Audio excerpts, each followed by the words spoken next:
continuarmos ouvindo, se nós continuarmos ouvindo, vocês sairão vencedores dessa luta. Vocês sairão vencedores dessa luta.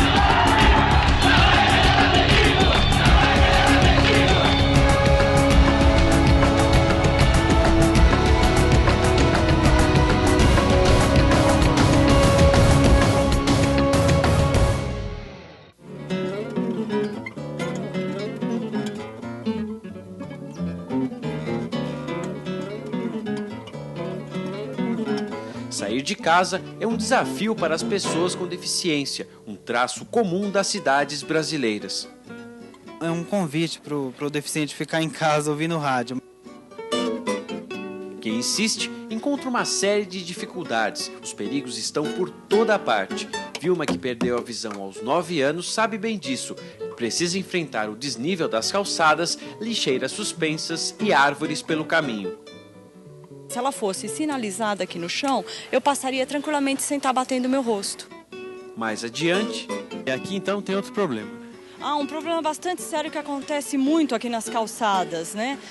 O pessoal costuma pôr essas placas, né, de cimento nas calçadas, não fazendo um piso contínuo. Então o que acontece? A bengala enrosca, então fica muito mais difícil de você estar andando, olha. Veja bem, olha, a bengala enrosca. Na hora de atravessar a rua, a ajuda é necessária. Não custa nada, né? Aqui, por exemplo, tem muito barulho, né? Então quando para uma via, começa a outra, e a gente fica meio perdido. E o semáforo sonoro, ele dá uma ajuda muito grande nesse sentido. As dificuldades não terminaram, tem ainda locais amplos sem sinalização e os orelhões. Além disso, é preciso enfrentar os intermináveis buracos nas calçadas. Quando eu estava passando por aqui, eu tropecei, né, nessa calçada, caí, ralei meu braço. Olá, a Declaração sobre os Direitos das Pessoas com Deficiência, proclamada pela Assembleia Geral da ONU em 9 de dezembro de 1975, estabelece, entre outras questões, que as pessoas com deficiência têm direito ao respeito pela sua dignidade humana, a tratamento médico, psicológico e funcional, direitos civis e políticos iguais aos de outros seres humanos. Conseguir fazer valer os seus direitos é uma luta sem fim. Pessoas com deficiência são tema do Memória e Contexto. Nossos convidados de hoje são Tuca Munhoz, coordenador da Pastoral da Pessoa com Deficiência, e Elza Ambrósio, curadora do Memorial da Inclusão. Na parte musical, o sambista Tito Amorim. O censo de 2010 identificou que no Brasil, praticamente 1 em cada 4 pessoas apresenta algum grau de dificuldade para enxergar, ouvir ou se locomover. É o retrato mais fiel já produzido no país sobre o tema. O Brasil tem quase 46 milhões de pessoas com deficiência. Olá, é um prazer recebê-los aqui e eu queria saber, para começar, se esses números surpreendem vocês que trabalham com esse tema também. Não deixa de ser um número surpreendente, dado que é bastante expressivo, né? Sim. Quase 24% da população brasileira com algum tipo de deficiência. Então, de fato, é uma quantidade expressiva. Você não citou aí, você falou da deficiência física, visual e auditiva, mas tem a deficiência intelectual também, né? Sim. E também esses números refletem a questão do envelhecimento da população, né? Porque as pessoas, ao envelhecerem, acabam também adquirindo algum tipo de incapacidade, seja de locomoção, de audição, enfim. Sim. Questões próprias da velhice. Então, esses números também analisam essa questão do envelhecimento da população. Você se surpreende com esses números, Elza? Não, já são nossos números conhecidos. Sim. E desses quase 46 milhões, 9 deles estão no estado de São Paulo. É realmente um número bem grande. Quantidade enorme. Eu até ia perguntar mais para frente para vocês se tinha a ver com, por exemplo, a incidência de deficiência entre pessoas mais pobres e pessoas mais ricas. Existe isso? Dá para a gente quantificar isso? Tem a ver com a pobreza ou com a riqueza? Tem também, né? Nesse censo, eu ainda não obtive todos os resultados, não tenho todos os resultados, mas no censo de 2000, a gente vê que no estado de São Paulo, a quantidade de pessoas com deficiência é menor, por exemplo, do que de Sergipe ou de Alagoas, né? Estados mais pobres. Né? Mas hoje, acredito que nesse censo de 2010 vai trazer algumas informações diferentes e interessantes, no sentido que também a violência urbana tem causado muita deficiência e também, estava até comentando agora há pouco com a Elza, a questão, por exemplo, que tem trazido muita incapacidade para as pessoas, a questão do AVC, né? Por exemplo, que não necessariamente atinge regiões mais pobres, mas às vezes até o contrário, dependendo do tipo de vida que as pessoas têm, as tensões, o estresse, né, acaba também trazendo isso. Eu ia até perguntar para vocês dois se essa questão, se a gente tem mais deficiências adquiridas, como nesse caso, ou congênitas, dá para saber? Então, o censo mostra bem isso, né? Quanto mais baixa, quanto menor idade, menos pessoas com deficiência, né? Então, se você analisa uma faixa etária de 1 a 5 anos, por exemplo, você vai ter um índice bem pequeno de crianças com deficiência, de 4 a 5% nessa faixa etária. E quando vai aumentando a faixa etária, então vai aumentando também a quantidade de pessoas com deficiência, o que prova que são deficiências na maior parte adquiridas. Agora, qual é a deficiência mais comum entre os brasileiros, Elza? Em maior número, a deficiência visual. Depois a deficiência motora, auditiva e a intelectual. Quem é mais atingido, homens ou mulheres? Eu acho que é em proporção igual. Não tem assim uma... Segundo o censo, um pouco mais as mulheres, por causa que as mulheres vivem mais, né? Que os homens, né? Você vê mais mulheres idosas do que homens idosos. Então, juntando a questão do envelhecimento, né, com perda de capacidades, audição, visão, capacidade de locomoção. Então, nesse caso, se você ligar a questão de envelhecimento com deficiência, então as mulheres têm, porque vivem mais. Né? Alguma vantagem a gente tem que ter nessa história, não é? É bom. Vamos ver mais um vídeo.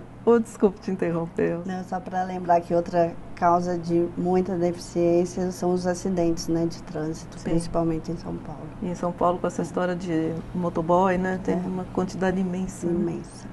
Então vamos ver mais um vídeo. Daqui a pouco a gente continua.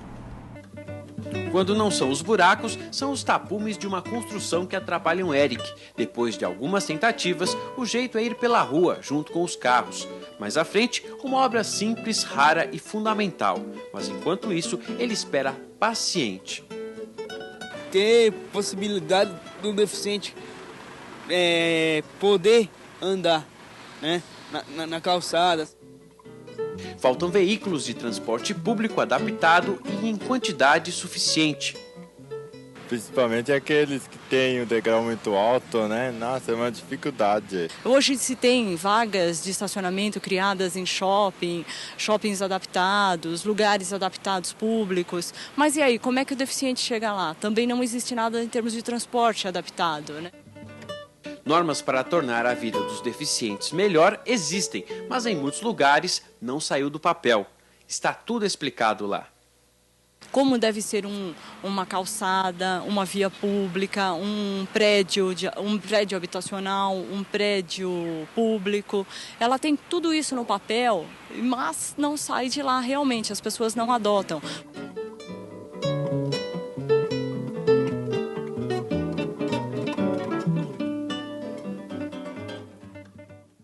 As normas existem, estão todas lá, só falta sair do papel. Qual é a maior dificuldade para transformar essa teoria em prática, Tuca, Elza? Olha, é interessante que algumas coisas mostradas aí, eu conheço bem, eu trabalhei na Prefeitura de Santo André na época em que essas iniciativas de acessibilidade e de políticas públicas para pessoas com deficiência começaram a ser implementadas. Inclusive, Santo André foi a primeira cidade no Brasil a criar uma instância de governo especializada para trabalhar nessa área, que foi a assessoria das pessoas com deficiência na época do governo Celso Daniel, que foi a época que então se iniciou essas tentativas de mudança. E respondendo a sua pergunta, a dificuldade maior está na cabeça das pessoas compreenderem a importância disso, né? Porque ainda existe uma mentalidade bastante, digamos, assistencialista, né? De ajudar a pessoa com deficiência e não de permitir Que ela tem independência. Que ela tem independência, criando as condições necessárias para isso. Sim. Né? Isso é um problema, quer dizer, é uma questão política, mas é uma questão também de educação, digamos assim, do resto da população. Não tem, acho que são as duas coisas somadas, não? Eu acho que a gente tem que sempre afirmar que um dos grandes problemas da pessoa com deficiência é a acessibilidade física, acessibilidade de comunicação também, né? Mas a acessibilidade física, no caso da deficiência motora, é o que impede as pessoas de saírem de suas casas. Agora eu queria que você me falasse um pouquinho do Memorial da Inclusão. Você é curadora do Memorial, né? Isso. E eu queria que você falasse um pouquinho dele. Qual é o objetivo da existência de um museu como esse? É ótimo. O Memorial da Inclusão, ele vai fazer 3 anos agora, dia 3 de dezembro. Ele foi fundado, 3 de dezembro é o Dia Internacional da Pessoa com Deficiência. Então, sempre nos dias 3 de dezembro se faz muitas comemorações. E o Memorial da Inclusão foi lançado no 3 de dezembro de 2009, agora vai fazer 3 anos. E o objetivo do Memorial da Inclusão é falar do movimento social da pessoa com deficiência, que é um movimento praticamente invisível. Então, ele passou muito invisível, comparando com outros movimentos sociais, de gênero, racial. E aí nós temos uma amiga, a Lia Crespo, ela diz sempre assim que o movimento social da pessoa com deficiência é um etc. E fala de todos os outros, etc. Então, o objetivo do Memorial da Inclusão é mostrar que existe esse movimento da pessoa com deficiência, que em 1981 foi um marco, né? Não só no Brasil, no mundo, das pessoas com deficiência, quando foi promulgado pela ONU em 81, as pessoas com deficiência saíram para as ruas para reivindicar direitos. E no Brasil a gente teve isso assim muito forte. A maioria dos estados se mobilizaram para comemorar o 1981. E agora, 30 anos depois, nós fizemos uma reunião para encontrar essas pessoas que desde 81 estão fazendo valer seus direitos, e foi assim uma comemoração bem interessante. Mas no Memorial da Inclusão nós falamos de todas as deficiências. É um espaço que contempla o desenho universal. Fica no Memorial da América Latina, em São Paulo. Avenida Aldo Soares de Moura Andrade, número 564. Ok. Vamos colocar música nessa nossa conversa? Tito. Olá. Tito Amorim. Tudo bem? Tudo Boa bem, tarde. Tito? Muito prazer. Você está aqui solo hoje, né, Tito? Opa, sempre bem acompanhado, graças a Deus, né? Em primeiro lugar, obrigado pela oportunidade. Você e o violão. Estamos aí, né? Tem trabalho novo, Tito? Tem CD? Como é que está a sua história de carreira solo? Então, eu faço parte já há 8 anos da banda Sandália de Prata, uma banda que, graças a Deus, vem atravessando o Brasil inteiro. Fomos indicados ao Prêmio da Música Brasileira. E fora isso, tenho acompanhado alguns artistas como Jamilão, Monarco, Almir Neto, já fiz algumas apresentações com Elza Soares, Jair Rodrigues, com Sandália de Prata também, vários outros, Luiz Wagner, Bebeto. E agora surgiu a necessidade de estar mostrando o meu trabalho, porque como percussionista desde os 4 anos de idade e compositor desde os 8, então tem algumas músicas aí que a gente pode estar mostrando e principalmente em benefício da nossa sociedade, né, do nosso povo, que é o que mais importa. É o que você vai mostrar pra gente hoje aqui? Estamos aqui para isso, exatamente. Então vamos lá. Vamos lá. Vamos nessa.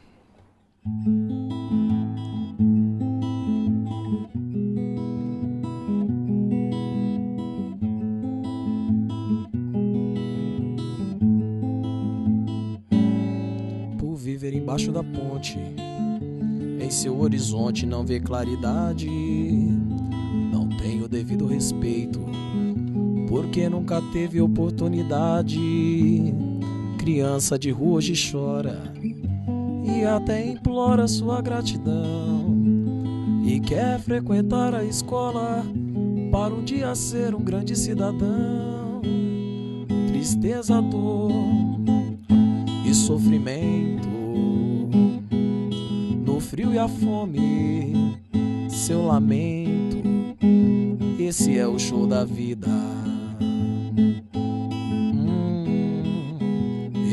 o show da vida. Do outro lado num carro importado, hoje você passa e finge que não vê. Ajuda no mundo outros flagelados, não vê que o Brasil precisa de você. E chora dentro da sua casa ao ver nossas crianças na televisão. O que é simples e você não entende é que podes mudar essa situação. Fazer de nossas crianças o futuro, dando a elas uma nova identidade. Abra seus olhos, encare a realidade. Só assim terás orgulho de sua integridade. Fazer de nossas crianças o futuro, dando a elas uma nova identidade. Abra seus olhos, encare a realidade. Só assim terás orgulho de sua integridade. Tristeza, dor e sofrimento, no frio e a fome, seu lamento. Esse é o show da vida.